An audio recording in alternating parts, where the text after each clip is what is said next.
Welcome back, you guys. This is the Art School Graduate. My name is Justin Robinson. Today's guest is a painter, a muralist, a filmmaker, and Dallas even gave him this title, the hardest working multi-hyphenate. His work boldly explores identity, challenges norms, and proves that taking up space as a full creative self is the ultimate act of defiance. I'm so excited to have this talented artist with me today. Ladies and gentlemen, we are speaking with Jeremy Biggers. Jeremy, how are you doing today, sir? Man, I'm great. Appreciate you. I appreciate you, man. So let's just jump into it. I'll tell the guests, like I shared with you, I came across you on YouTube. Like you were doing an artist challenge with someone else. And I kind of was like, this dude is dope. I got to see what he's doing because the work you produced in that piece, I was like, oh, he's got a talent and a skill. And then I even went to your website and jumped into that. And I was like, oh, okay, yeah, I got to hear this guy's backstory because ladies and gentlemen, he does phenomenal work, great work. And his story is probably just as powerful as his work is. So that's why I had to reach out to you, my man, just so we can have this conversation. Man, I appreciate that. That's super fire. Thank you. Yeah, no problem. So let's just jump into the early years. When did you realize that, I have this God's gift of painting? Like when did that strike you? Yeah, it was early on. Painting, not so much.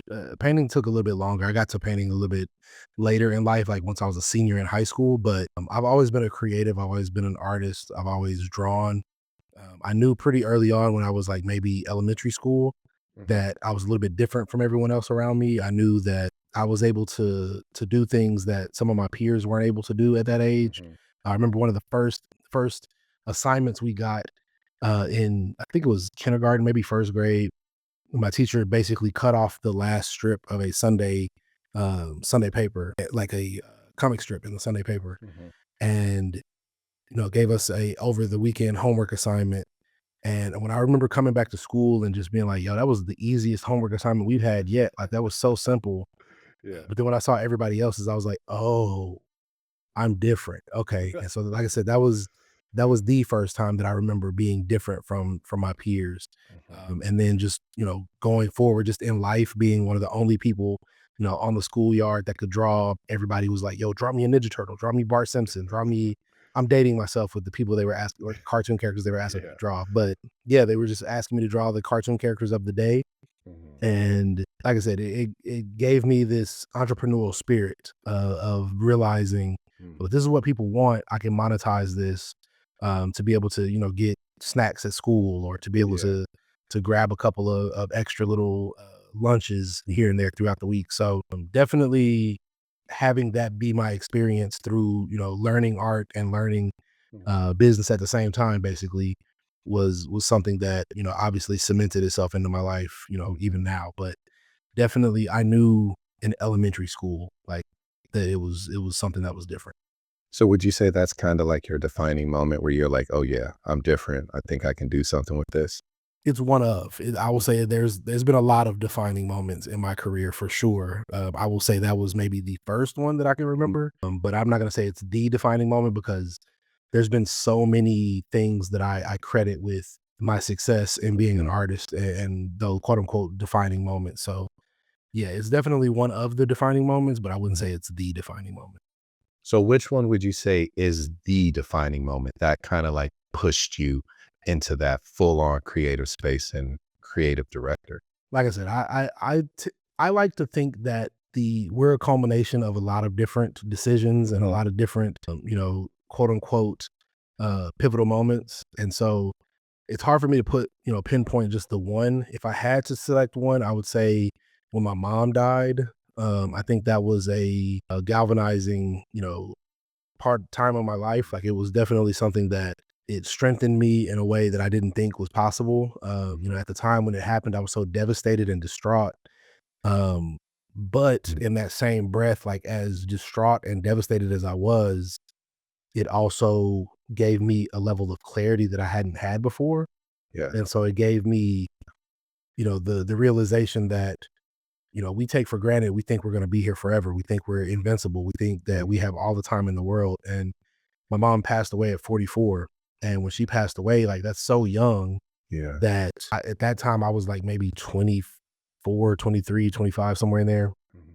And when it happened, it was such a, okay, I need to quit this job. I need to do this. I need to do this. And so it just gave me just this laundry list of things that I was like, if I died tomorrow and this was the extent of what my life is, I would be so disappointed in myself Mhm. for letting, me working at a corporate office and me sitting at, like doing all the things that we're told we're supposed to do Right. as adults. Yeah, I would say that that was, like I said, if I had to pick just one, I think that's the one that kind of put me on the path that I'm on now of realizing, as morbid as it may be, that we're not going to always be here. We're not going to always have all the time in the world. So do as much work and do, as good of work as you can do with the Mhm. time that you have left, because none of us know when we're going to go.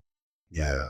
Most of us don't know. Some people do know when they're going to go. But like I said, it definitely, put a battery in my back in a way that I don't think, had that not happened, I probably still would be working corporate. I probably still would be at a day job because of quote unquote, again, that's what people do. That's what you, Mhm. and I just would have been another, case study of this person was talented, this person was creative, but they didn't really, maximize their potential the way they could have once that happened. Right. Wow. Yeah. I'm sorry to hear that, man. I know for anybody losing a parent, it's difficult, but to see how you use that to drive you to this creative space of like making your own, standing on your own 2 feet and just pushing through is just like a crazy good like story to hear because a lot of people do seem to fall into that route of like they just stop. As Mhm. for better words, it's just they just stop. But wow, man, that's an incredible like testimony right there.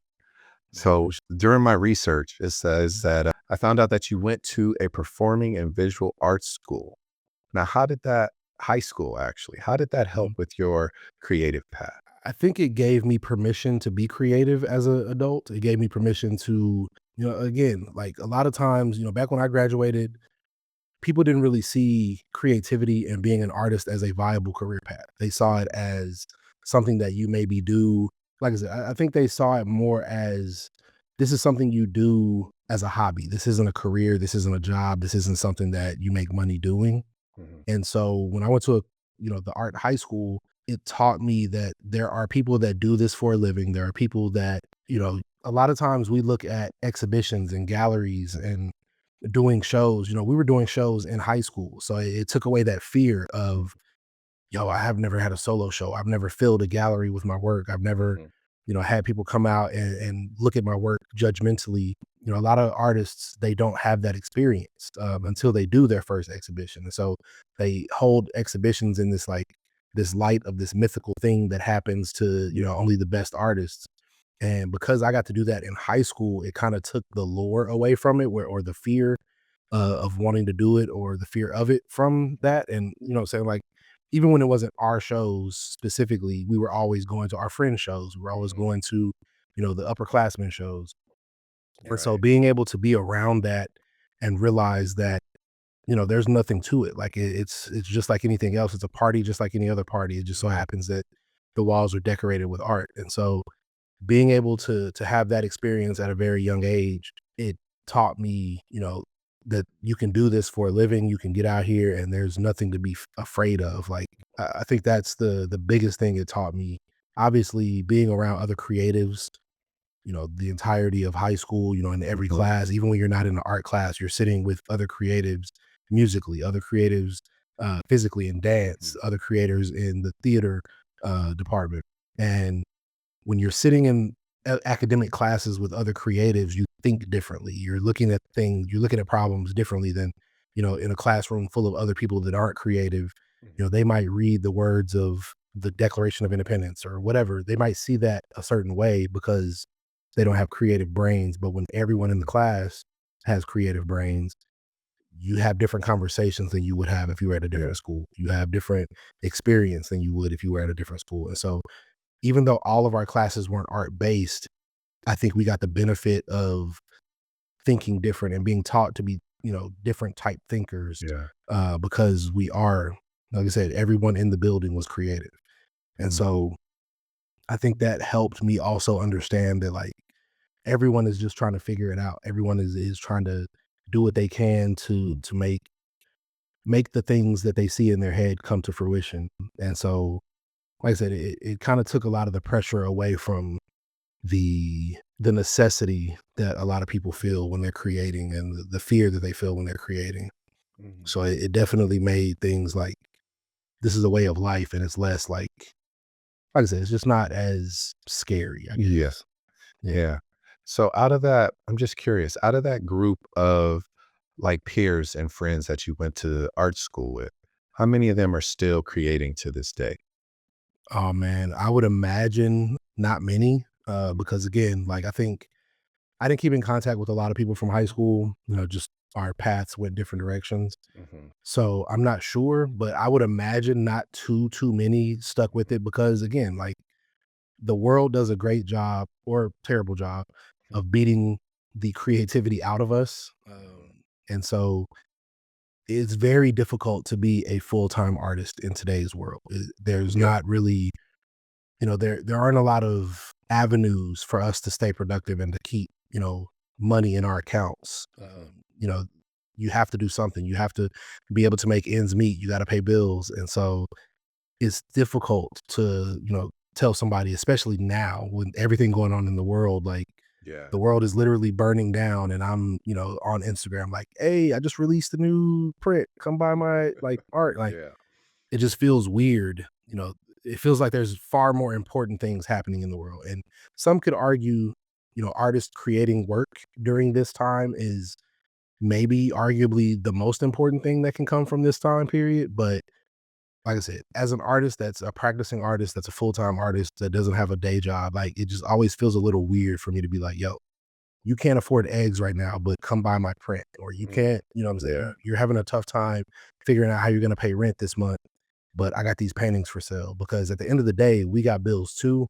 And we have to, if that's the way you make your money, you have to get out there and figure out a way to, put money in your own account. And so you kind of have to get over I feel icky about, asking people to buy Asking. prints right now or Yeah. asking people to buy work right now. And so, like I said, I can't imagine too many of them are still doing it. Mhm. But I also feel like there have to be other people. I bump into people occasionally that I didn't necessarily go to school with that went to the same school that I did, Uh-huh. just graduated at a different time.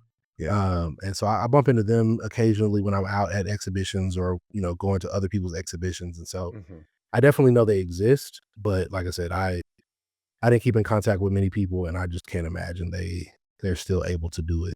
Just Mm. because, like I said, I'm one of the quote unquote success stories, and I know how hard it is for me Yeah. time to time to like figure things out and make things work and make ends meet. So yeah. Okay.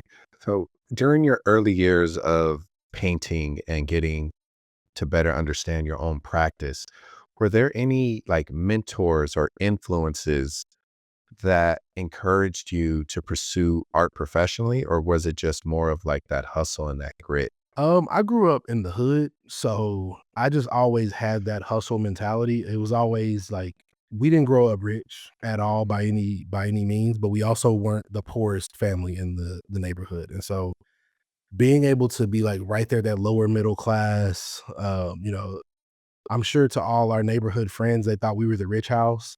But growing up in that, like I know the struggles that we had growing up in that. Hmm. So like I said, I think definitely having, my painting teacher in high school was definitely one of the people that, let me know like, okay, he's a working artist. Yeah, he's a teacher. And it was the first time I think in my life that I realized that our teachers had hobbies and interests and other things outside of, being teachers. And so it was the first time that I realized, okay, you can still have an art career and be a teacher, or you can still have an art career and have a job.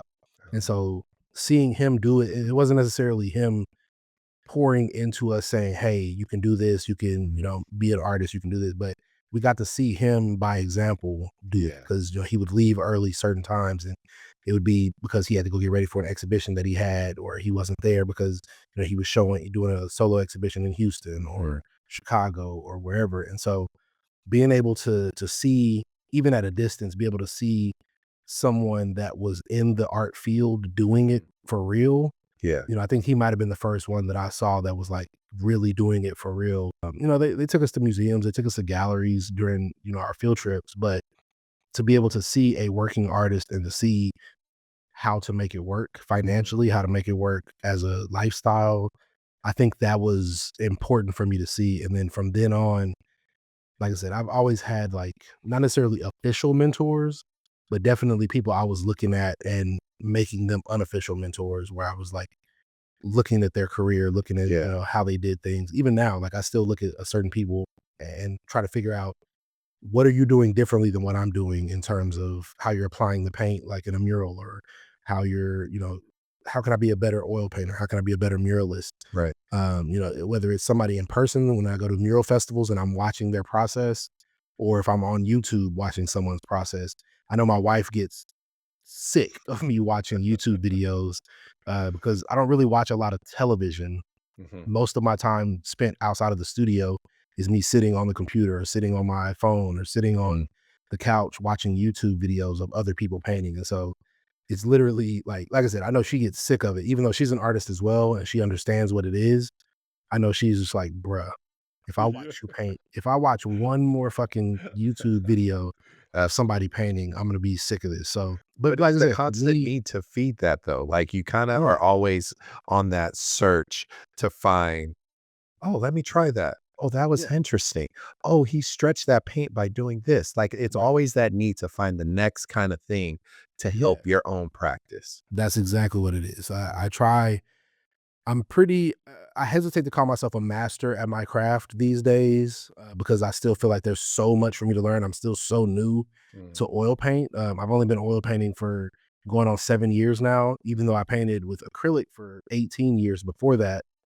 It's not like I'm learning to paint from scratch or I've only been painting for 7 years, but I feel like there's still so much for me to learn in Yeah. both acrylic and oil paint that me watching other people do it, there's gonna be one or two small, seemingly insignificant things that they're doing Mhm. that I'm like, "Oh, that bridges the gap, that connects this to this," or that, like, there's certain things that I'm like, "Oh, if I tweak my process just this small little way, it makes me a Mhm. little bit more efficient."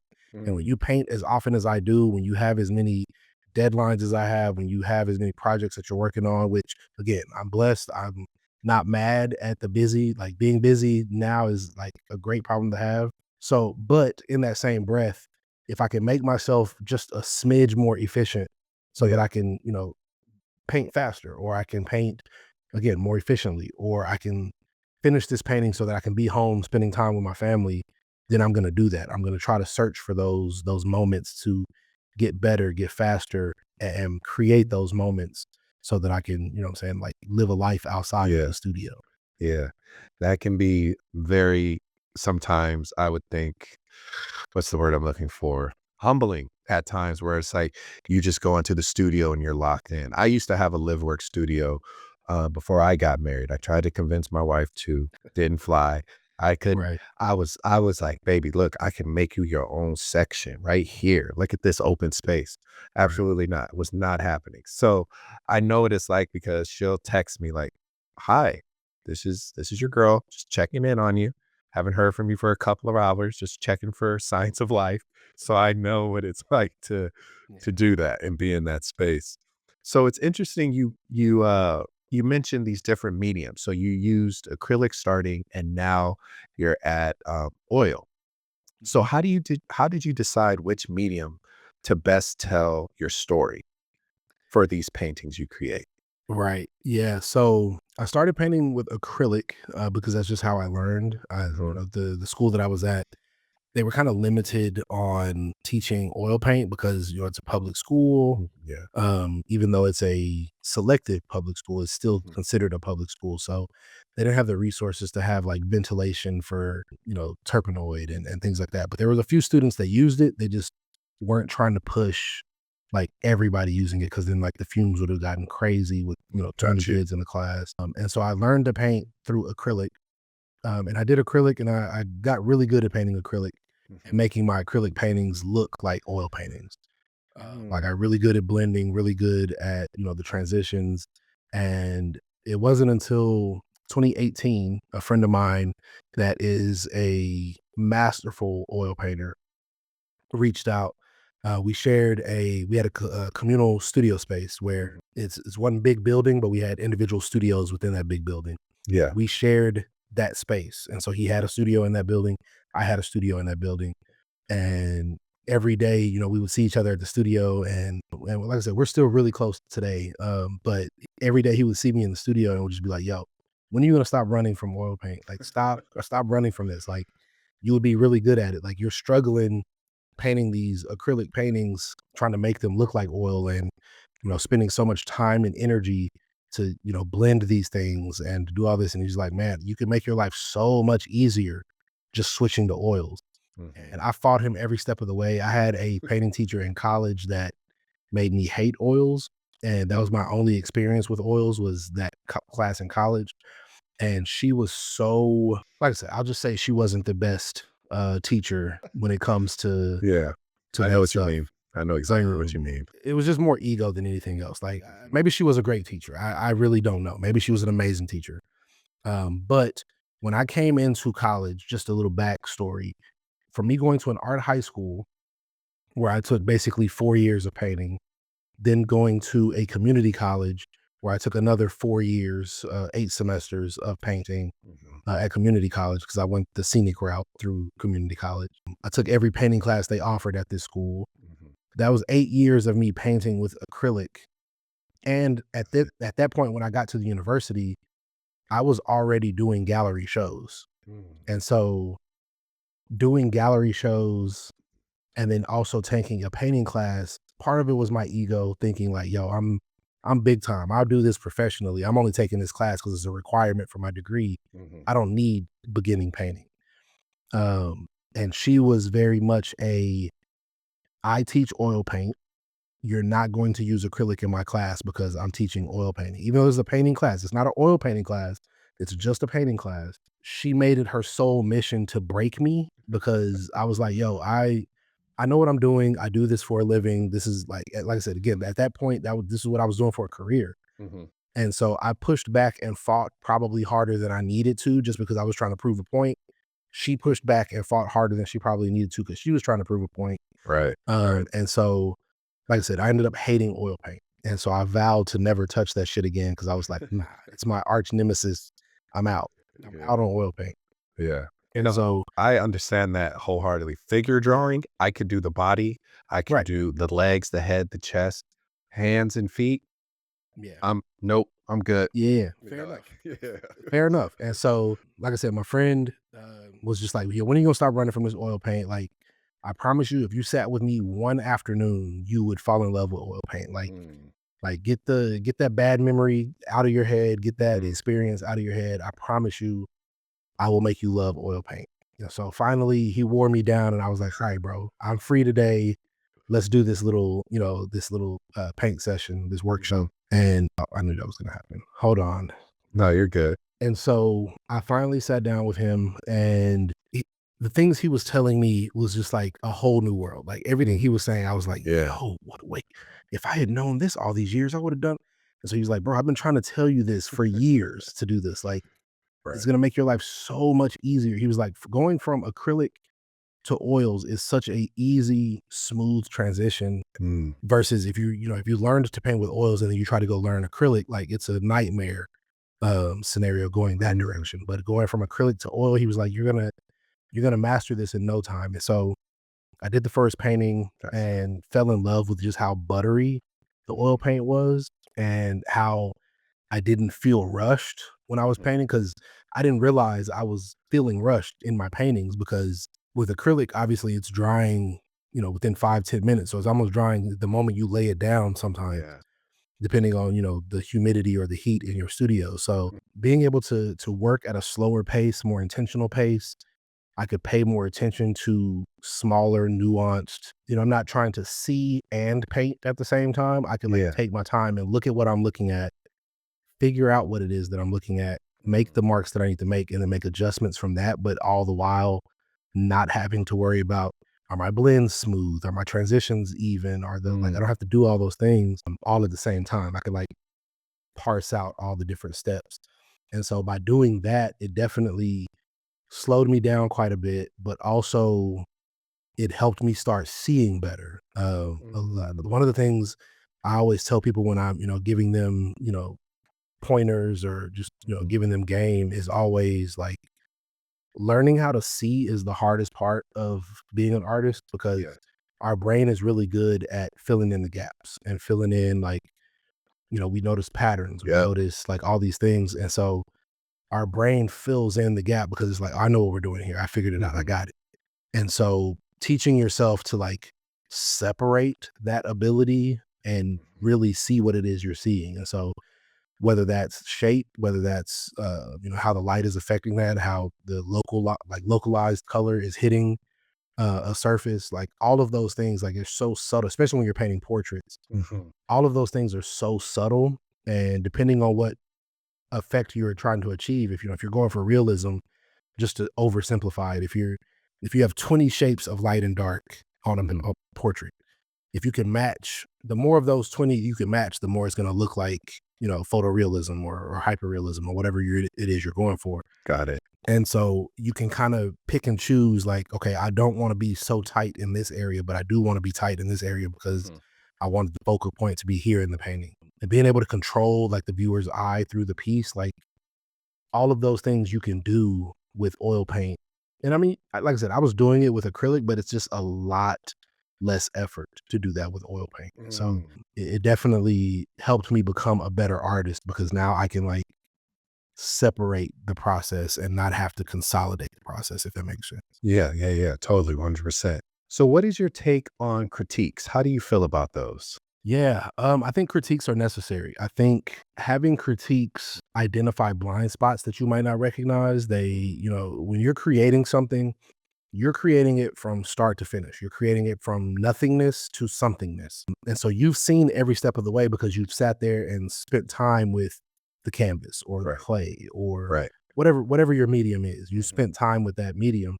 And so you've seen it go from, again, nothingness to what it is now. And so in that process, you might be really proud of where it is right now, but somebody that didn't see that whole process will come and they'll see it and they're like, why is that eye bigger than the other eye? Why is that Mm, deer, lopsided? Why, like, those are things that they see because they didn't see it get built from scratch. And so it's right. easy for them to identify, this is an issue, this is a problem, or if it's tendencies that you have that you don't realize that you have when it's an entire body of work. Mhm. And they're like, why are you always centering the figure with 4 inches of headspace at the top of the canvas? Like Mm. things that you just don't even realize you're doing. I think it's good to have other people look at the work. But in that same breath, I will say the internet has cultivated a culture of unwarranted and unsolicited critique. 100%. Yep. And so people always come in with like, yo, I'm just being objective. I'm just like offering you constructive criticism and all this Right. other stuff. And when you pour so much of yourself into your work, it's hard to not make the work your identity Mhm. in some cases. And so when someone is judging a piece of your work or a body of your work, and you didn't ask for that judgment or that critique, then it hurts your feelings. And so Right. you get emotional about it. Mhm. And I think a lot of times the internet has democratized that critique process in a way, Mhm.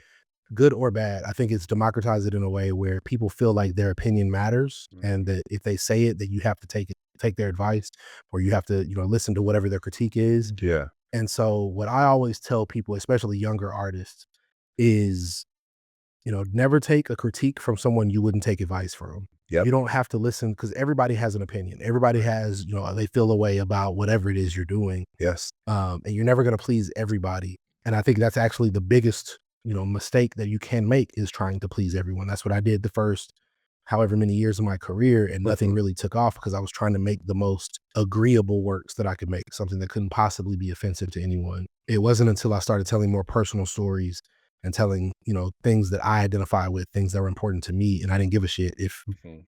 if you got offended by it, that's a you problem. That's not a me problem. 100%. And so, yeah, I think that's the like I said, on one hand, I think critique is important, but I think critique from the right people is more Mhm, important than just critique itself. So having a board, like whoever you identify as your board of mhm, trustees, for me, again, my wife is an artist, so I have an in-house critic.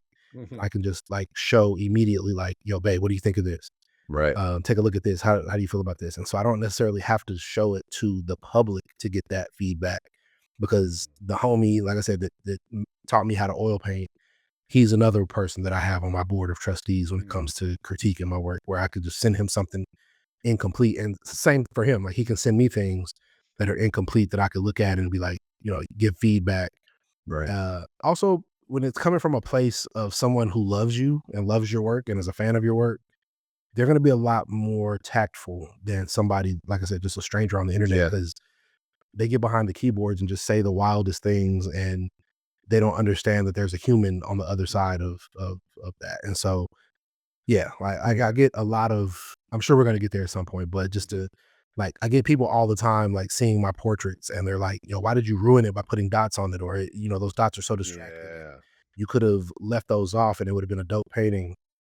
And then when I explain the reason behind the dots, then which for anyone that's not familiar, the Mhm. dots in my work are a representation of my mom. When my mom passed away, a ladybug landed on me or near me the entire week we were planning her funeral. Mm, And so I started seeing ladybugs as my mom coming back to revisit me mm, and comfort me. And so I started hiding ladybugs in the work. I would either hide it in the painting itself, or I would hide it on the side of the canvas, the bottom of the canvas, the top, the back, because I wanted the people that were purchasing these works to have the same experience with the ladybugs that I was having. I wanted mhm. them to find them randomly at the times where they needed them. And so over time, I got tired of hiding my mom in the work. My mom was my biggest supporter, my Mhm. first art fan. And so I didn't want to continue to hide her in the work. I wanted her to be more at the forefront of what I was doing, because without her basically pouring into me at a young age, Mhm. like I said, I wouldn't have had the courage or the, she's the one that introduced me to an art high school. She's the one that, like, she Yeah. wasn't an artist herself at all, but she saw that, my baby's interested in these things. I'm going to make myself familiar with, the things that are happening. That's And dope. so I was like, yo, she needs to be a bigger part of my story, not just hidden in the work. So I Yes. was like, how do I paint a ladybug in every piece without painting a ladybug in every piece? And going to school for graphic design, because that's what my major was in when I was in college. The whole time in graphic design school, they're telling you, tell the same story with less information. And so being able to, I was like, okay, well, what are ladybugs made of? Everybody sees ladybugs. If I distilled it down to its most basic shapes, it's just dots. Yep. And so that was my way of kind of painting a ladybug without painting a ladybug, but also adding a signature to my work, but also giving my giving myself the ability to have a narrative tool if I wanted the dots to be a narrative tool, or Mhm. a graphic element to move the viewer's eye through the piece. And Mm. so since I've started doing that, I've been able to play with the topography of a flat surface, because again, a lot of my work is about light. It's Mhm. about the way light reacts to black people's skin, and the way I render light, a lot of times, especially in photographs, people kind of dismiss it because they're like, "Oh, it's just a photograph. That's not a painting." And you kind of have to see my work in person to Yeah. appreciate, the nuance. Like I leave certain things unfinished. I leave certain parts of it unresolved, so to Mhm. speak, because I want you to know that someone's hand made this. This is not AI. This is not. Yeah. This is, this wasn't a digital print. This Mhm. is somebody's hands and raw materials that made this thing. And so, being able to show people that over time Mhm. was something that was super important to my process, and Mhm. making sure people could see, like again, going back to the dots, if I'm playing with the topography of the surface, I mean, I can put dots in the foreground, I could put Yeah. dots in the middle ground, I could put dots in the background, or I could put the figure in the middle ground, put dots behind them, put dots in front of them. Mhm. And it plays with like a tension in the piece that it creates this moment that makes the piece look even more three-dimensional. Yep. And so it really just plays with how I want the viewer's eye to move through the piece, or what Right. story I'm trying to tell, or like I said, it just gives me so many more options, and Mhm. it doesn't hurt that it's also a signature style, so that if you see this imagery with these dots, then it's my work, no matter Yeah. where it is in the world. Wow. Man, thank you for sharing that bit of your story, man. That was one of my questions for you because I it's evident in every piece of work. And Right. so even me just researching and looking and seeing what you do, I'm like, okay, I'm curious to know, but now hearing it, that is the most beautiful, what is it, homage to your mom that she is with you every day and every painting. And I know she's excited to see her baby's work, man. Every Yeah, mother is. appreciate it. Appreciate that. Yeah. Oh man, that's so beautiful, man. I got the chills right now. Like I just got the chills thinking about it. That's beautiful. So Man, appreciate it. that that was one of the questions I had, and I'm so glad it just segued perfectly into like your creative process. There's one more piece you also use a lot is that hyper red, your signature Mhm. hyper red. Could you explain that part?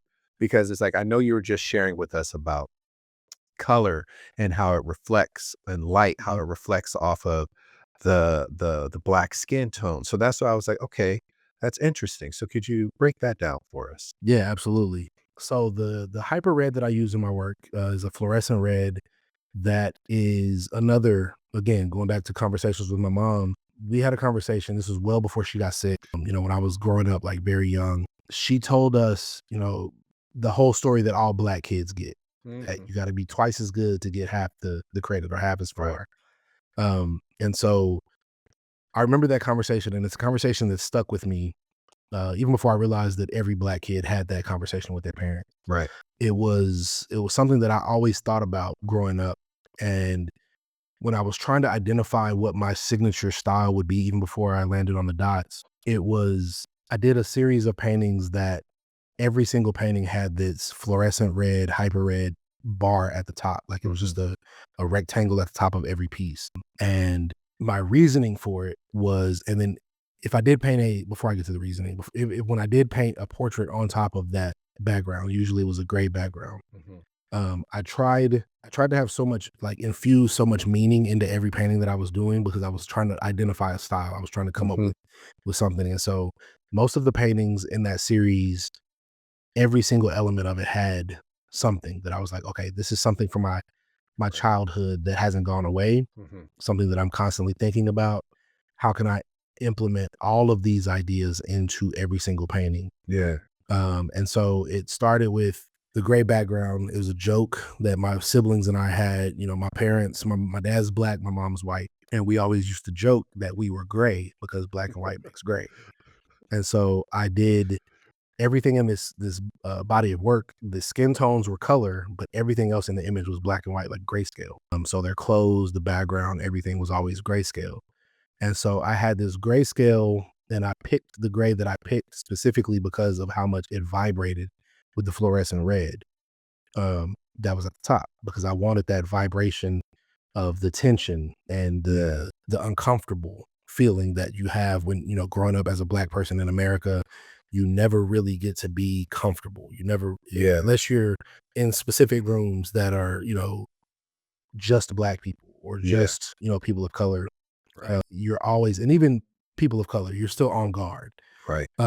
So there's never a time where you're comfortable. And Mhm. so I didn't want the viewer that was looking at the work to have a moment of comfort. I wanted it to vibrate.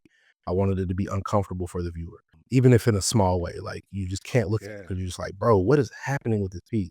And so, like I said, I tested a lot of different colors and landed on the color that I landed on. But my reasoning for putting the orange bar at the top or the fluorescent red bar at the top was based on the conversation that I had with my mom of the you got to be twice as good to get, half the Mhm. credit. It was, for me, a representation of raising the bar. Like, quite literally, the Mm. bar was at the top of every Yeah. piece, and the figure in every piece broke the plane of that bar, Mhm. because I wanted it to be like you achieved that goal. You went further than the bar at the top. Yeah. Um, and the reason I landed on that color, the reason I went with that color is because in football, the NFL, or I guess all levels of football now, but the first down markers are that color. Yeah. The end zone pylons are that color. And to me, that was a representation of that color represents when you set a goal, say 10 yards, for example, in football. When you achieve that first down, those markers move up the field. Those markers move from where they are. So that goal post or that goal then becomes a new goal. Mhm. You keep doing that until you score. You have a win. You have a, you make it to the end zone. Once you make it to the end zone, the game is not over. You still have to keep playing the game. You still have Yep. to keep competing. You still have to keep, doing the work. Mhm. And so for me, that bar, as simple as it was, is just a rectangle at the top of a painting.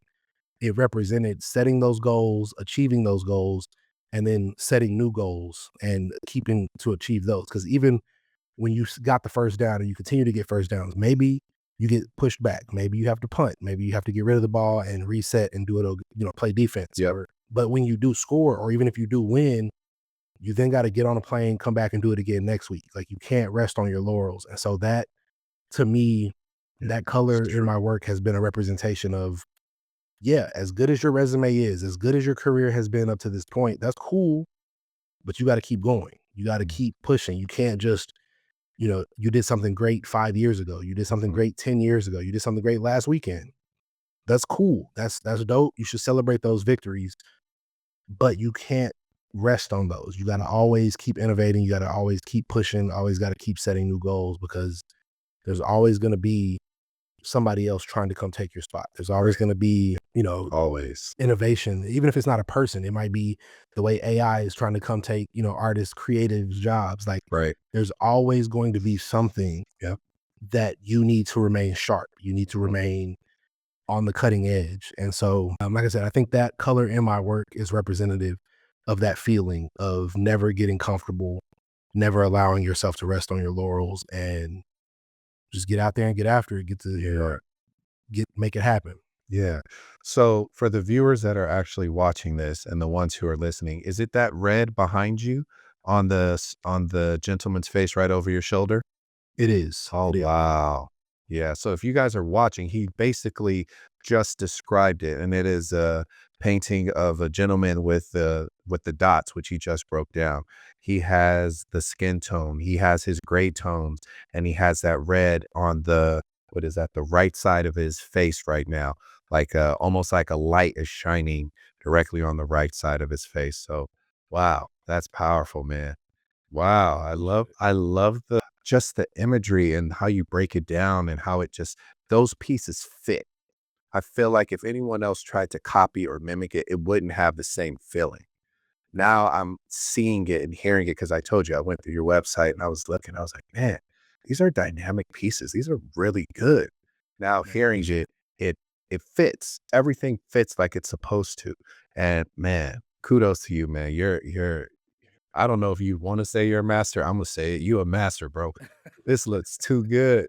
I'm not I even gonna sit appreciate it. here and hold you on that. It looks I appreciate too it. good, Yeah. man. I received that. No, I received it. I can't say it. I can't say it, but Nah, I appreciate that. Yeah. no worries, man. So I'm curious, how do you balance these deeply personal elements like you just shared with us, like the dots, the red, and then also making connections with like universal audiences? Or is it not made for everyone? Or is it made for a specific crowd? Like, how do you balance that? Yeah, that's a great question.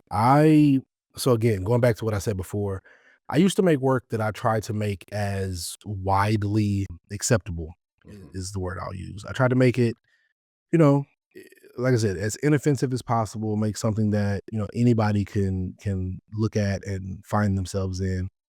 And I really didn't feel that I was making any headway in my career. And Mhm. it could have been just timing. It could have been subject matter of what I was doing. There was a lot of variables that it could have been, but Yes. I saw it as I don't have a definitive voice in my work. Like I'm on Twitter, all these other places, and I'm, speaking my mind, and I'm, out at the marches, and I'm doing all these things, and I have a very definitive voice when it comes to social justice, or I have a Yeah. very definitive voice when it comes to, my opinion on hip hop or my opinion in sports or whatever. Like I have these definitive voices, Mhm. but in my art, you can't tell that. Like there was nothing in my art that would be able to point you in any of those directions. And so it wasn't until 2021, so pretty recently, during the pandemic, we all had that come to Jesus meeting. Yep. We were sitting at home and trying to figure out, Mhm. okay, what's the new normal? What are we doing? Yep. If the world ends right now, am I going to be happy, with my life? And even though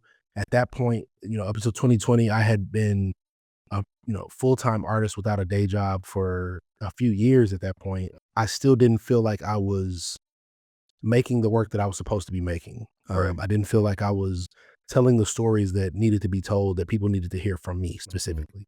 And so, in 2021, after being locked in the house for a year, we had a lot of time on our hands. Mhm. We had watched every movie. We reached the end of the internet. Yeah. We we watched everything that Netflix had on their Man, queue. We cleaned it watched out. everything on every social media. I mean, on every platform, like streaming platform. Like I said, we saw everything that the internet had to offer. We were like, all right, we did it. We got to the end of the internet. We've Yeah. done it. I think we all were curious of what that next step was going to be for ourselves. And, Mhm. whether that be career wise, whether that be as a society, Mhm. which that's a whole other story. I'm mad we went so far backwards and overcorrected after that. But Ooh, uh, yes, Lord. I sat with that feeling of I need to be more honest and Mhm. authentic with my work and not try to appease everybody, not try to make work for everybody. Because again, I was doing that, I was trying that, and it wasn't working. I Mm. still wasn't getting the gallery exhibitions. I still wasn't getting the museum acquisition. Mhm. And so I was like, well, if I'm not getting them anyway, and I'm trying to play the game to be as likable as possible, fuck that. Like, just go make the work you really want to make. 100%. And if they already don't let you in these shows, like it's not going to change. They're not going to all of a sudden hold you out of Yep. shows more than they already are holding you out of shows. And so Mhm. I was like, all right, I'm going to make a body of work that's more authentic, more telling my story. And so I did that. I Mhm. told a very personal story in a body of work called, what was the name of that series? Unspoken Burdens. And that series was about, this is again during the civil unrest of the George Floyd murder. COVID was happening, and it was an experience that I was experiencing. We all sat at home for, like I said, like a year. We all gained weight. We Mhm. all, we did all the things that humans do. Mhm. On top of Yeah. the very real like body image issues that we have as Black men that we don't get to talk about. We don't get to share those vulnerable moments. Like everybody else gets to have, moments of weakness, moments of, like I said, like body image issues. They Mhm. can have all these other things that they're dealing with, Yep. whether that be depression, whether that be whatever it may be. Again, very human experience things. Mhm. On top of those very real human experience things, as Black men, we also have to go out into a world that's actively hunting us, but we have to do it in silence because Yeah. there's no one for us to talk to about it. We can't speak to it. We can't speak to our significant other about it because we don't want to burden them with it. We want them to feel protected and not feel like they have to worry about us and our mental health and all the Right. other things. We could go to a therapist, but again, that's, you're talking to someone that you don't know, so you're really not being vulnerable. You're being vulnerable with a stranger, which is not the same as being vulnerable with the Mhm. person you love the most. Right. And so I wanted to create a body of work surrounding that feeling. Mhm. And so when I made that body of work is, I think, when like my career really started kind of taking off, because now I had a definitive voice and something to say. And that was something that was important. It was timely. It was things that Mhm. people needed to hear in that moment. And so from then it just snowballed into these other series that kind of like piggyback off of that first series of Mhm. being vulnerable, that just kind of led to, I want to make work like it became a definitive, like, I want to make work that I wish that I saw when I was growing up in museums Mm. and galleries. There's hundreds or maybe even thousands of years worth of us not being represented as Black people Mhm. in the fine art world. Mhm. When anytime you see a Black body in a painting from the Renaissance, it's always in servitude. It's always through some sort of trauma. It's always some slave shit. It's always, it's never, here's just this random person existing. Mhm. Here's, these people that just look beautiful just for beauty's sake. Mhm. And so I was like, I know I'm only one artist, and I know that I can't tip the scales completely back the other direction, Mhm. but I made a concerted effort to be like, okay, going forward from now on, I'm going to do what I can to make sure I'm making the work that I wish that I saw as a kid, but also doing my job in doing what I can to tip the scales back the other direction. So a lot of times, people are, like, why do you only paint Black people? Why is it only Black people? Like, you should paint other people. You could open up your audience to other stuff. And to that, I always push back, because why do you feel only Black people can buy imagery of Black people? One, two, you don't have this same critique or smoke for white artists who only paint white people. You don't have the same smoke for Latinos who only paint Latinos. Like you only have smoke when it's Black people celebrating Blackness, celebrating, the culture, celebrating the people. Yep. And so for me, the petty in me, out of spite in me, I'm doing it now at this point because I know it's pissing some people off. And like, obviously, again, I'm being authentic and that's not the real reason I'm, doing that. But in those moments where people are like, why aren't you painting, bro? I'm like, okay, well, now I'm going to double down and do it even more because like I said, I'm not making work for you. Or when people critique it and they have opinions of it, you're not the intended audience, so I'm not listening to your opinions of it. You're not and again, you can have whatever opinion you want to have. I'm not saying you have to be Black to have an opinion on it. You can have whatever opinion you want to have. I also don't have to listen to your opinion if, I'm saying, you're not of the culture and you're not the intended audience. Right. Like, this is very similar to like when movies come out and like just in a timely, like, it's going to kind of date this podcast, but in a movie that's intended for kids, like a Minecraft movie, for example, so many people are mad about it. And I'm like, you're not the audience. I know you grew up on it. That's It's not for you. You have you have a relationship with that IP and that intellectual property, but you've outgrown the demographic. They're not making that movie for you. They're making it for my daughter who's 6 years old. And because you're not the intended audience, like I said, you can have whatever opinion you want to have. I just don't have to listen to whatever your opinion is. Right. If I don't think it's valid. Right. And so that being the case now, like, it's kind of freed me up to make the work that I want to make and make the work that I think is important to me and authentic to me right now and where I am mentally right now. Yeah. Where we are in the world right now. All of those things, I think, like I said, I would have never done 5 years ago had it not been for me making that concerted effort to be like, okay, what are you trying to say? How can you say it? And so, yeah, that's, like I said, that's the longest winded version of what I think my work is about right now. And I respect it. I'm here for it. Through my MFA, when I was going, it was literally in like the reading and the practices that if you're not making authentic work or work that causes a shift, then what are you creating for? Right. Like, cause we all know the people that know how to create for galleries. We literally see them on social media sitting there with a cart of paint and paintbrushes, pushing it down, slapping dots on trees. Like, we've seen that. So we know people look at stuff like that. But I think if you're being your most authentic self while creating, no one can fault you, because it's either you're hating because you can't do it or you're hating because of other reasons. And we all know what those reasons can be. That part. Yeah. So let's talk about this reality of being a full-time professional artist. So I know you've pressed back against the starving artist. So just curious, why would you push back against that? I think we live in as bad as things are right now and as dire as certain things feel right now. Yeah.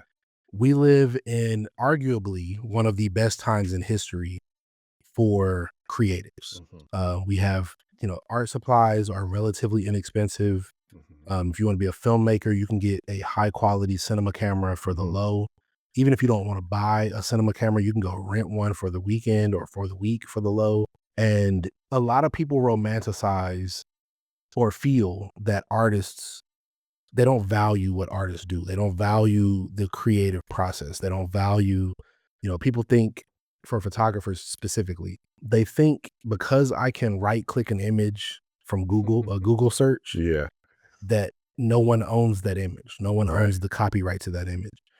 And you shouldn't have to pay for that because I can just get that I can get that off the internet for free. Why am I paying a photographer to use that image? Right. And so, because I don't think people value art the way that they should, and that's no fault of their own, the art world has traditionally done a masterful job at keeping people out and making people not feel welcome. And so, because of that process throughout history, a lot of people don't understand art. They feel like art is this mythical thing that exists that, a lot of the quote unquote gatekeepers or people that are, aristocratic people that can afford art, they make you feel like you're dumb for not knowing who this artist is, what their Yeah. their process was, what Yeah. their ethos was. Yep. When they in fact got that information from someone else, or the artist told them that, and now they can use that information as a way. It's a class system just like anything else. And so they use that information to seem more cultured than other people, and they're using that social capital as a, I'm more cultured than you, so XYZ, or I should get this, whatever, like whatever their motives are, whatever their reason behind it is. People don't feel welcome. People don't feel like it's something for them. And so a big thing for me is going back to what I was saying about like everything is so inexpensive by comparison than it used to be, is going back to that word democratized. It's democratized the art practice. You don't have to be, you don't have to go to art school to be an artist, to get a gallery show. You don't have to, you didn't have to study under Ansel Adams to get a photography show. You didn't have to, do all these things that people used to have to do to get the exhibitions. And so I think a lot of people romanticize and they want to idolize the the thought of the starving artist, because back in the day it was a cool thing to be like, yo, I'm a tortured soul and I'm doing all this to, Yep. I don't care, I'm not gonna eat for a week because I gotta get this, these ideas out my head. And that's cool. Like if that's just your experience, that's cool. Like do that, that's fine. But also, we also live in a world right now where I can post a painting on my Instagram tonight and it'll sell tonight. And I don't have to go the gallery route. I don't have to go find, I don't have, it's different Collectors than, and stuff like that. yeah, I don't have to go find collectors in the streets, or I'm carrying a portfolio of paintings under my arm, walking through downtown, trying to find people to, buy these paintings. And so because of that, like I said, I think people have romanticized it, but I also feel like that's the reason. Like I said, we don't have to touch on it, but we can also like just say it and move on. But I feel like that's a lot of the reason why people are so terrified and why they hate AI so much, is because it's allowing regular people. It's a paradigm shift, just like anything else. Like when the camera was invented, or when the synthesizer was invented. Like it's a paradigm shift in a way where the people that do that thing that this thing is threatening to replace are terrified that they're going to be out of a job. They're going to be out of practice, and rightfully so right now. Like there's no regulation on it. Like it's just the wild, wild west.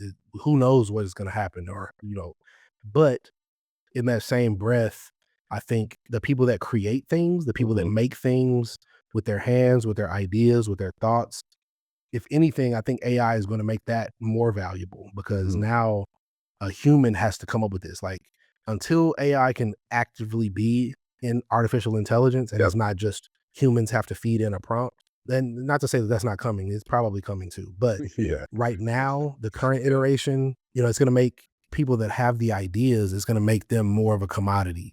People that can make it themselves is going to make them more of a commodity. And so it should, based on economics, it should increase the value of the people that are doing it without AI, or the people that are doing it by hand. And so I think a lot of people are mad at the whole AI thing, because now random Joe Blow that has no creative bone in his body doesn't need to go hire, a album cover designer, or a book cover designer, or, a copywriter. They can just plug in some prompts and let the, machine Write it for them and write it for them, or churn out some stuff for them. And so I think that's the reason why people don't like it, is because one, it takes the humanity out of the process, which completely understandable. Two, the biggest thing is people are fearful of it. They don't know, for me, from my perspective, I'm terrified of it, but I'm also fascinated by it.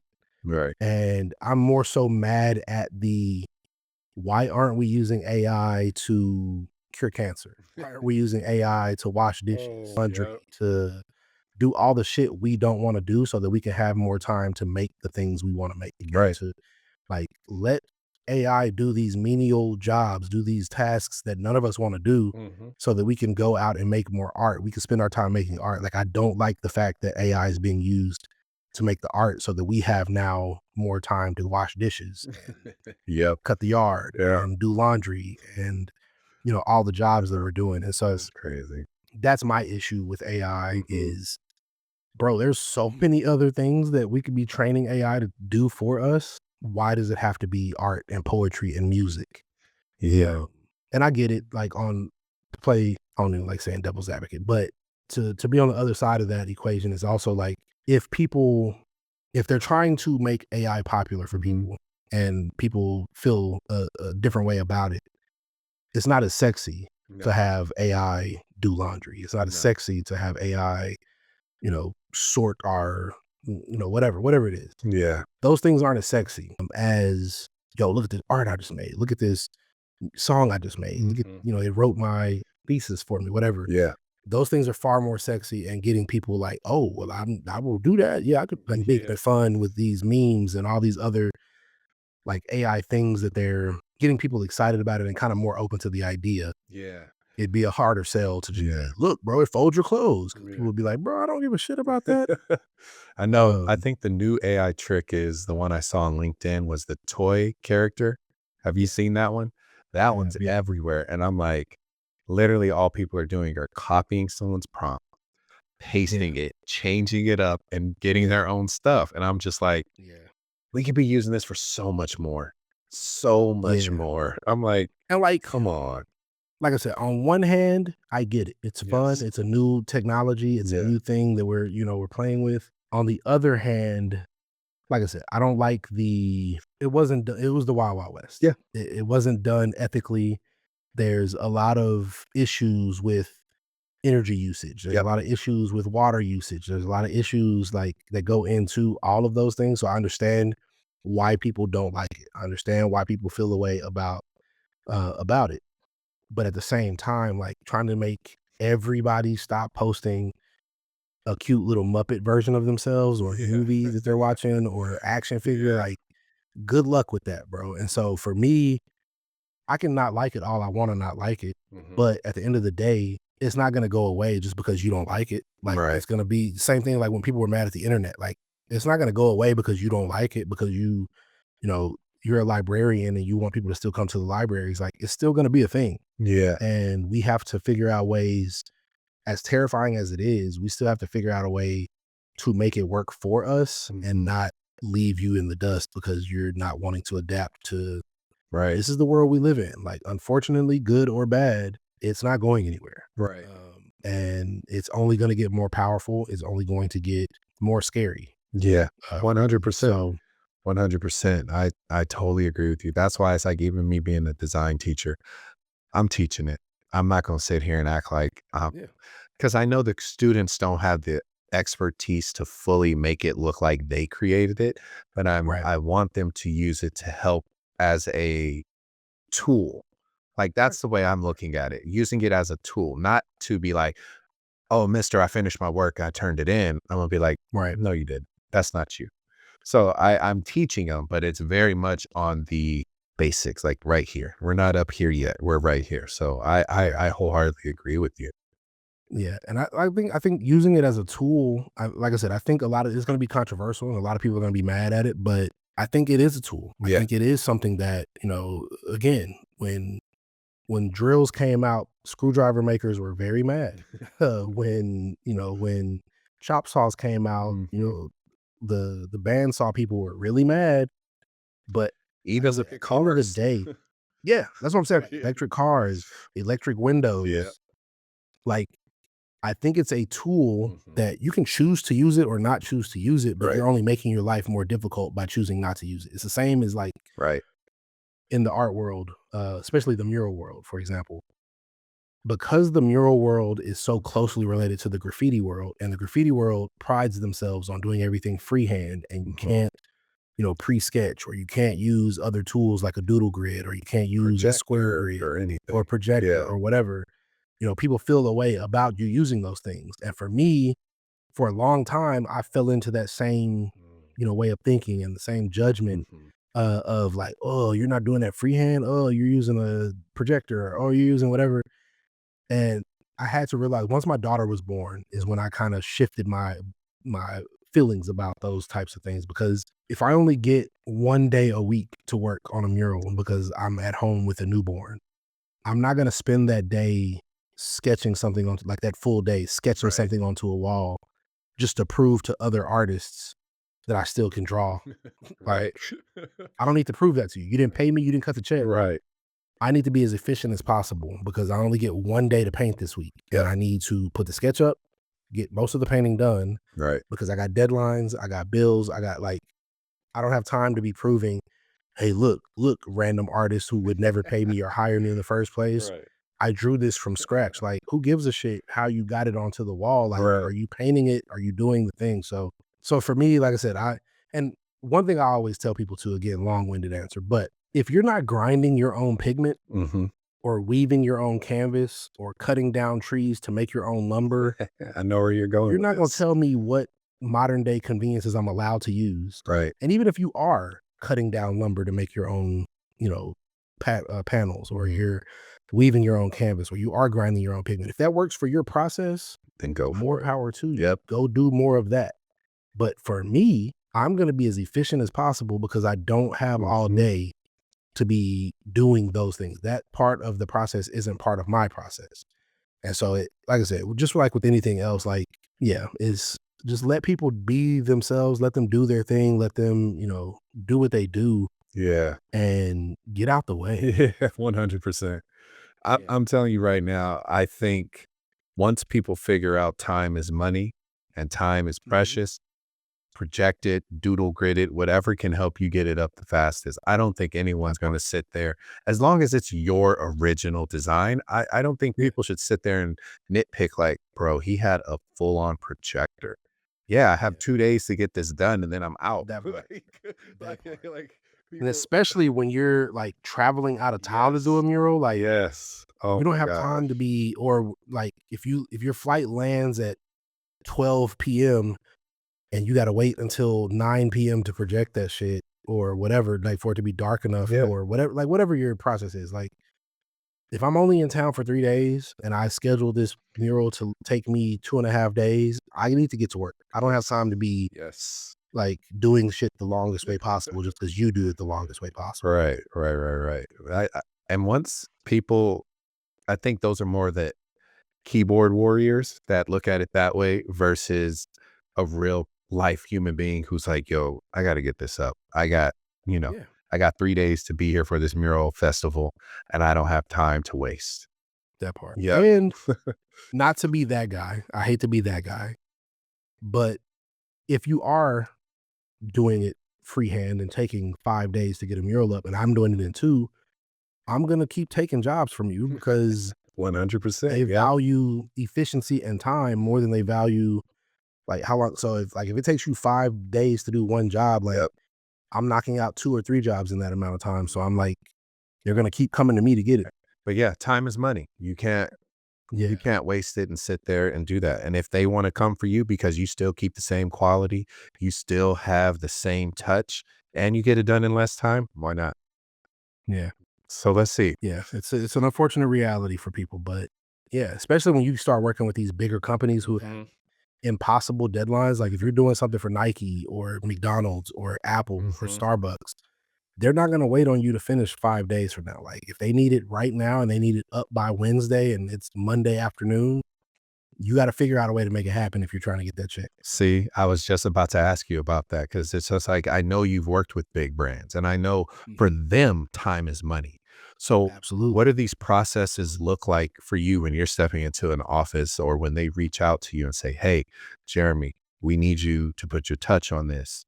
What does that process look like for you? It's different every time. Mhm. The biggest thing is we idolize these brands. We look at these brands and we say, "Oh man, like Nike is such a global Mhm. entity, or Apple is such a global entity that we hold them in a high regard in the sense of like, yo, it's gonna be like I gotta be on my P's and Q's. I Right. gotta, but at the end of the day, it's just people. Mhm. It's just people, in charge of certain projects, and they're people just like people, people that you are, and Mhm. so it depends on the company. It depends on the culture of that company, but it's usually just the simple. Once you work with one, you've worked with them all. Like Mhm. it's a creative agency, Yeah. it's a person like a creative director that's in charge of this project. Mhm. Like you're not talking to Phil Knight when you're going into these meetings. You're Right. talking to the project, whoever the project manager is for this particular project, Mhm. the project man, like whatever. So it's very down to earth. It's not as stressful as one might think it is. Yeah. I mean, it's just like like I said, if you've ever been on a briefing or art direction call with, anybody, whether it's a mom and pop aquarium in your neighborhood. Yeah. If it's Nike, like it's there might be scaled different things in terms of how they do things, or the number of meetings you have to go through, or the number of levels of people that you got to talk to about doing it might be a little bit different. But for the most part, like once you do it for a little while, you kind of start seeing the same things keep creeping in, where it's all right, we're going to do a design round, we're going to do a revision round, we're going to talk about the thing, we're going to go back and redo it, and you just keep doing that until the project is done. And so like I said, I for a long time thought like, oh man, if I could just work with this company, if I could just work, and yeah, it is that to an extent. But once you do it for a while, you realize, like I said, it's just people, just like anywhere else. And if you've worked with people, then like there's going to be some times where you have an idea, they have a different idea, direction, they have a different direction. Absolutely. Or you have a direction and they love that direction, and it's like, all right, we're done. So like it depends on the project, it depends on the people that you're working with, it depends, like there's so many different variables and different ways that it can go. But it's, even if you've never worked in a creative space, like it's compromising with some when you go out with your friends on the weekend and y'all are trying to figure out what y'all are going to go eat, or what are y'all going to do for the weekend, or whatever.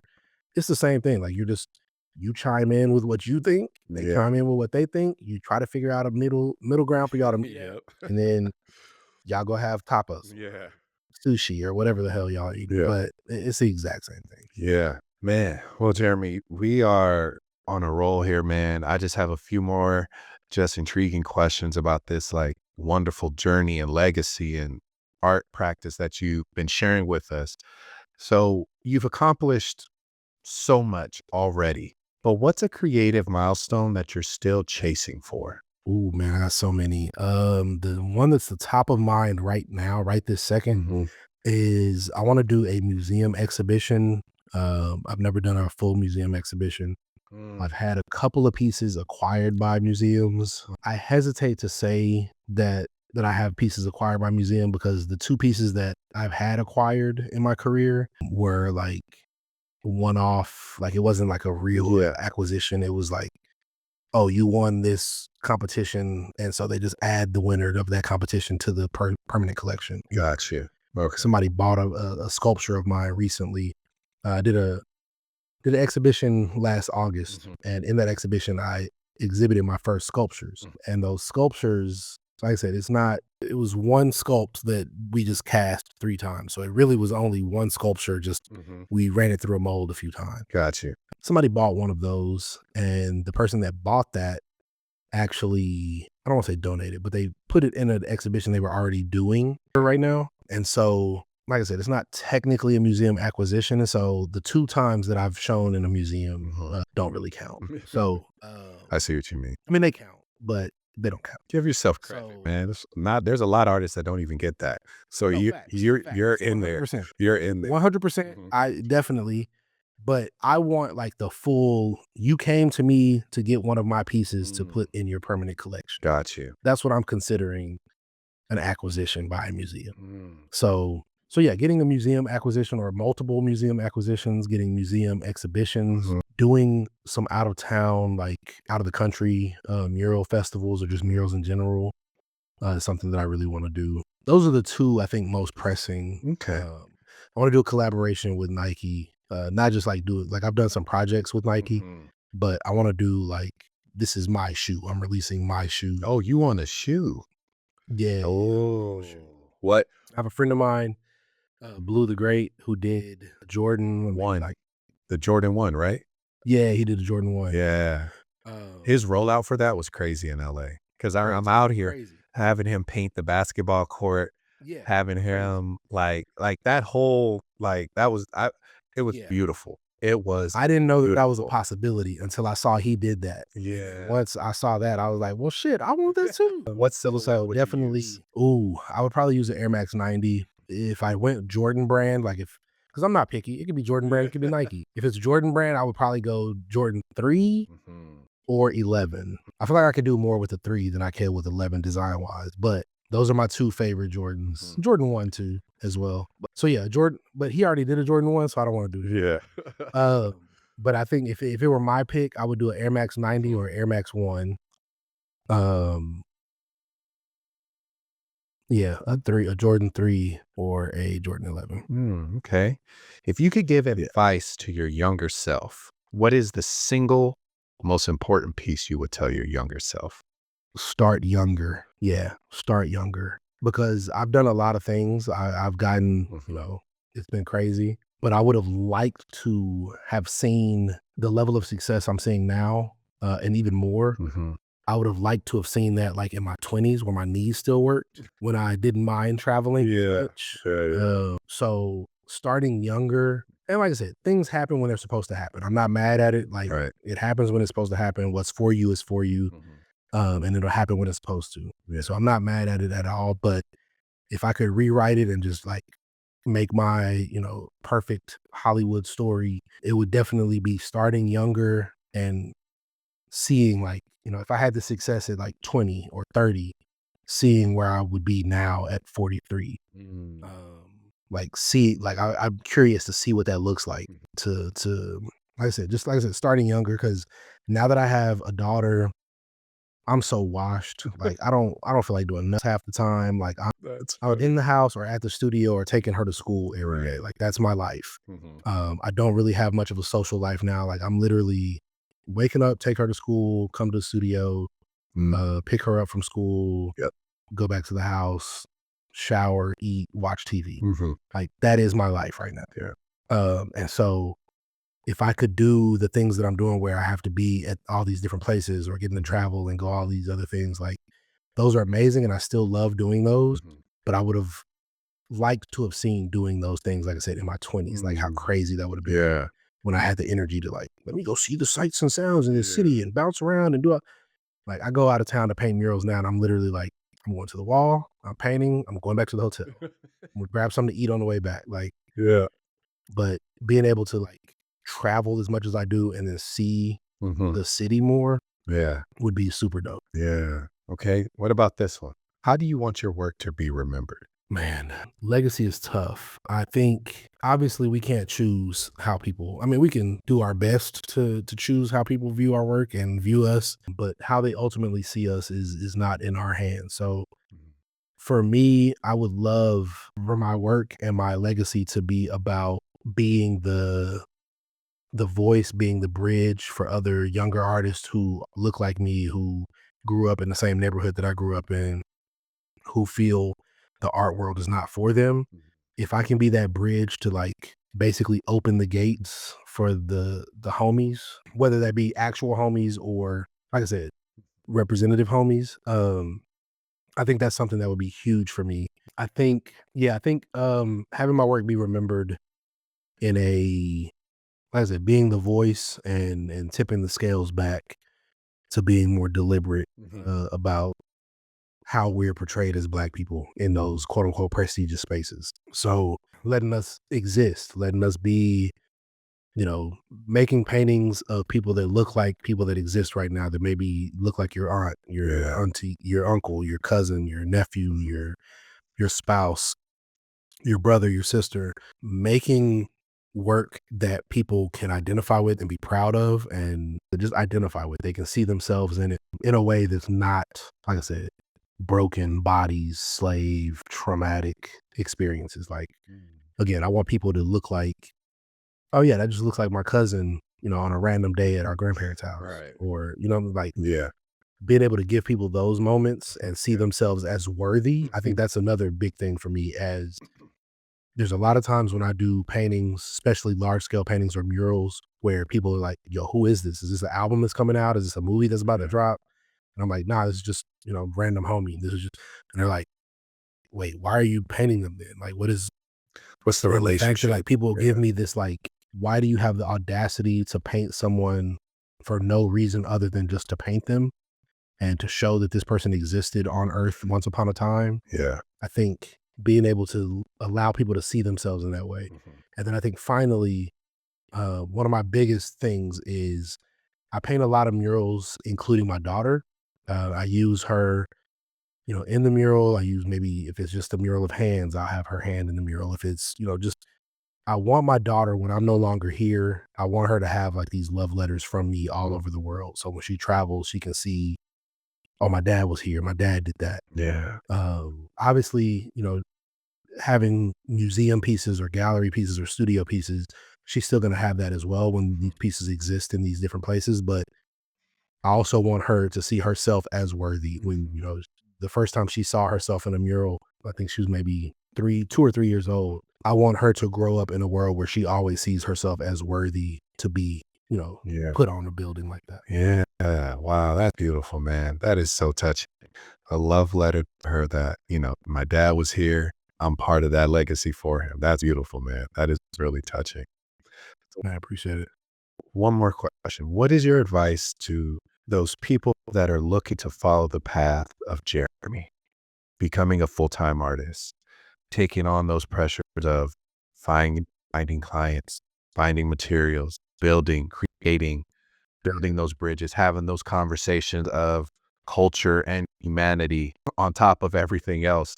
So what advice would you give that up and comer that is looking at you from the distance or in the crowd, seeing you and saying, hey, how can I get through this? What advice would you give me? The biggest thing that I would say is the shit is tough. It's very difficult. It's very hard. Um, it's not easy at all. I think a lot of times people ask that question and they want the easy, like, yo, fast track me, bro. Like, get me to where you are right now. And I'm like, it took me To decades get there. of, 8 hours, 12-hour days for 10 plus years to get to where I'm at. And that's not to say that everybody has to go that route or that they would need to go that route. Mhm, Given that we have the internet now, we have TikTok, we got Instagram, we got all the social media platforms, mhm, YouTube. But it's a very difficult, lonely road. Even when you're with a significant other that is an artist like myself, it's still a very lonely experience. Like, even though I'm married to an artist, I'm still at the studio 8 hours, 10 hours a day by myself. mm, And the other thing that I would tell people is every single person you've ever met, no matter how put together they seem, no matter how much of an expert they seem, or that they position themselves as, every single person you've ever met is making that shit up as they go. Uh, Nobody has it fully figured out. Whether it's your parents, whether it's your teachers, your pastor, whoever it is, no matter how put together they seem, mhm, no matter how many books they've read or how many experts that they've quoted, no one has it figured out. mhm. No one has a roadmap to success. Nobody, like, you can follow exactly what I did to the letter and you're not going to get the same results because you haven't lived the same experiences that I've lived. You haven't, Mhm. like I said, we can follow the exact same roadmap and we're not going to get to the same destination, Right. because it's less of a recipe and more of a, yeah, I don't even know what I would consider it. Like I said, you can take the same ingredients, you can take the flour, the sugar, Mhm. the yeast, all these things, and, like, you might not even get a cake, Right. uh, the way I got a cake. You Right. might get, some bread. You might get, Yeah. who knows? Who knows what you're gonna get? But I think realizing as early and as quickly as you can that everybody is making it up and there's no rules to this, Mhm. I think is the fastest way for you to get out of your own way and start making mistakes. And a lot of times people, they'll try to paint for when it goes back to painting. They'll try to paint one painting really, really well, and they'll keep working and overworking Mhm. that painting so that they can make the best possible painting that they can make. Mhm. But you're gonna learn more by making 50 good to bad Mhm. paintings than you would trying to make one perfect painting. Like, there's something along the way that's gonna teach you in all of those other paintings, Yeah. something about your process, something about your tendencies, something about, allowing yourself to trust that you can finish a process or finish a product. All of those things are things that you learn by just repetition and quantity. Yeah. And so, again, just knowing that everybody's making it up, there's no rules to this, and you can do whatever you want to do. There's multiple, 4 plus 4 is 8, but 5 plus 3 is also 8. 6 plus 2 is also Yep. 8. 7 plus 1 is also 8. Like, Mhm. there's so many different ways to get to the same result. You don't need to follow this person's blueprint or this person's blueprint in order to try to do it. Like, Right.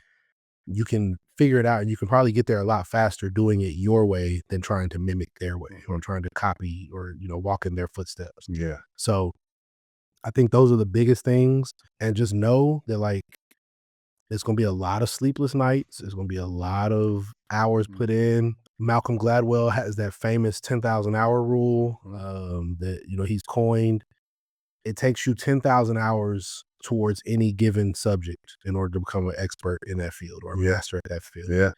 And so you have to put in your 10,000 hours. And it's not, well, I thought about this 10,000 hours ago. So now, no, you have to actively be putting 10,000 hours worth of sweat, equity, worth of blood, sweat, and tears into that thing 100%. in order to guarantee yourself success in that. And there's no cheating it. There's no way around it. And even if you were to get to it faster than 10,000 hours, it might not be sustainable or you might not be able to replicate. You know what you did to get there. Like, I feel like I'm at a point now in my career where I can get intended results because I've done so many reps of this that I know I can get out of this situation when shit gets hard, or if this, I can get out of this. Like, all you're doing is putting in these reps so that you learn to trust yourself, trust your process, and trust your abilities. And until you can fully trust your abilities, you're not ready. Like, you got to keep putting in the time and be able to, like I said, be able to replicate the same results and to replicate the same. You know, I can paint the same painting 100 times if I want to because my process is so solid now because I've done so many reps of doing it that, there's going to be a couple of brushstrokes here and there that are different. Like, but for the most part, when you look at it from a distance, when you pull back and look at it, the wide scope of it, all of the paintings are going to look very similar because, like I said, I've perfected the process or my process, right? So I think that's something that a lot of people don't really want to recognize is that it's going to take work. It's going to take a lot of consistency. I think is the right word. So That's dope, man. Hey, that is words from a wise person for everyone wanting to do this creative journey. Because you guys, he said it himself. This is tough, but you get in what you get out. It's not a sprint. It's a marathon. So hopefully you all are listening and paying attention. But Jeremy, sir, where can the people find you and check you out? yeah, I'm on all social media at Stem and Thorn, STEMANDRN. If you find me on any platform, you'll find me on every platform. It's the same name on every platform. TikTok, Instagram, Pinterest, YouTube, like it's the same on everything. Perfect. Well, you guys, thank you for listening to our podcast today. My name is Justin Robinson. I have the talented, the skilled, and the thing he can't say to himself, but I will, the master, Jeremy Biggers, with us on today. And we'll catch you guys next time. Peace.